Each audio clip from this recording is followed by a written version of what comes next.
Bienvenue à la communauté d'études quotidiennes de la Bible. Je prends plaisir à chaque fois de vous saluer et de vous remercier d'avoir suivi nos différents contenus avec soin. La bénédiction de Dieu sur vous tous, mes chers amis. Aujourd'hui encore, nous sommes présents. Question de vous présenter la leçon de l'école du sabbat que j'estime importante dans la vie de chaque chrétien.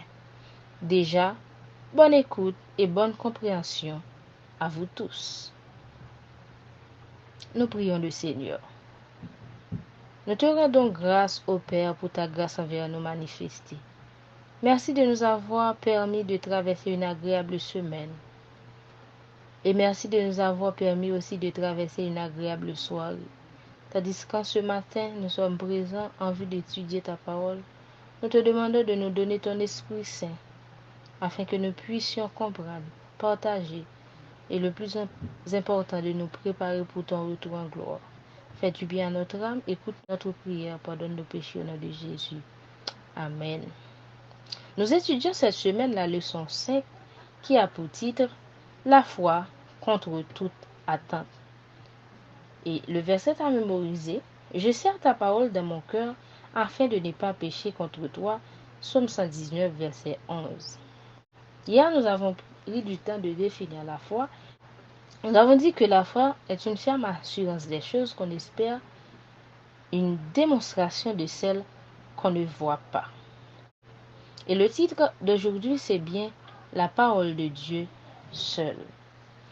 Pour mieux expliquer et mieux comprendre ce sous-titre, nous devons nous référer dans la Bible, dans le psaume 119, pour savoir quelle était l'attitude des patriarches et les réformateurs à l'égard de la parole de Dieu, et ensuite de tirer leçon pour nous aussi qui vivons en ce siècle présent.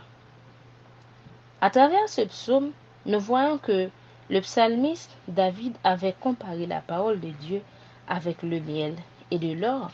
Il avait trouvé du plaisir de cette dernière. De même aussi, pour les réformateurs, la Bible était le fondement de leur foi et aussi l'essence de leur enseignement. Ils avaient compris qu'il s'agit de la parole vivante et permanente de Dieu selon 1 Pierre 1, verset 23, et en avaient chéri chaque mot. En lisant les pages et en croyant à ces promesses, leur foi fut fortifiée et leur courage renouvelé. Il en est ainsi de toutes les promesses de la parole de Dieu. Jésus nous les a adressées comme si nous entendions réellement sa voix. C'est par elle qu'il nous communique sa grâce et sa puissance. Elles sont les feuilles de cet arbre dont parle l'Apocalypse et qui servent à la guérison des nations selon Apocalypse 22, verset 2. Elles deviennent la force du caractère, l'inspiration de la vie. Il n'y a rien au monde qui possède une plus grande puissance de guérison, rien qui puisse inspirer davantage le courage et la foi, insuffler une énergie vivifiante à l'être tout entier, selon Ellen G. White, le ministère de la guérison, page 78. Les Écritures font briller la joie sur notre tristesse, l'espoir sur notre découragement et la lumière sur nos ténèbres. Elles nous donnent une direction quand nous sommes confus, la certitude quand nous sommes perplexes, la force dans notre faiblesse et la sagesse dans notre ignorance. Lorsque nous méditons sur la parole de Dieu et que par la foi nous faisons confiance à ses promesses, la puissance vivifiante de Dieu donne de l'énergie à tout être physiquement, mentalement, émotionnellement et spirituellement. Les réformateurs n'avaient dans leur esprit que les Écritures. Ils vivaient de la parole et beaucoup d'entre eux étaient morts à cause de la parole. Ils n'étaient pas des chrétiens désinvoltes, complaisants, négligents et à une vie dévotionnelle superficielle. Ils savaient que sans la puissance de la parole de Dieu, ils ne résisteraient pas aux forces du mal qui se dressaient contre eux. La passion de John Wycliffe était de traduire la Bible en anglais afin que les communs des mortels puissent la lire et la comprendre. Comme cela était illégal, il avait été jugé pour sa foi, considéré comme hérétique et condamné à mort. Lors de son procès, John Wycliffe avait lancé un appel sincère. en posant cette question. Contre qui prétendez-vous vous être élevé? Leur demanda-t-il de sa péroraison. Contre un vieillard qui a déjà un pied dans la tombe? Mais non, c'est contre la vérité qui est plus puissante que vous et qui finira par vous vaincre.